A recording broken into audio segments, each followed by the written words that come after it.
பச்சை தண்ணியே எப்படி பில்டப் பண்ணி குடிக்கிறான் பாருங்க. அவ்வளோ பெரிய காமெடி இல்ல இது.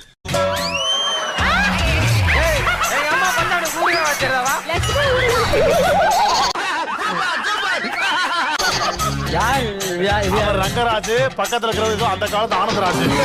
கட்டதுறைக்கு கட்டம் சரியில்லை, நம்ம கூட விளையாடுறதே அவனுக்கு வேலையா போச்சு. ஆமா, என் சங்கத்து ஆளு மேல கை வச்சுக்கலாம். சரி சரி, ரெண்டு பேரும் சண்டை விடாதீங்க. நான் ரெடி பண்ணி வச்சிருந்தேன், ஒரு பாட்டு போட சொல்லிருந்தேன். நம்ம ஜெயிச்சிட்டோம் பாரா. பிரியாணில அரிசி வேகுறதுன்றது ரொம்ப ரொம்ப ஈஸியானது இல்லையா? ரொம்ப ஈஸியா வெந்துரும். அது ரொம்ப பேசிக்கான ஒரு விஷயம். அதுல நீங்க கோட்டை எடுத்துட்டீங்களோ அப்படின்னு தோணுது. சரண்யாவே சர மாதிரி அடிக்கிறாளே. அவ்வளவுதான், நம்மள முடிச்சு விட்டீங்க போங்க. மட்டன் கோலா உருண்டை ஐ நெவர் எக்ஸ்பெக்டட். முந்திரி பக்கோடா மாதிரி இருந்துச்சு.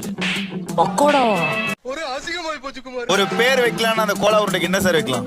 ரப்பர் பந்து. ரப்பர் பந்து. ரப்பர் பந்து. ரப்பர் பந்து அங்கேயே வச்சுட்டோம் நாங்க. ரப்பர் பந்து. ஐயா, மட்டன் கோலா உருண்டை மட்டமான கோலா உருண்டை வச்சிருக்கீங்க. நக்கல்யா அவனுக்கு.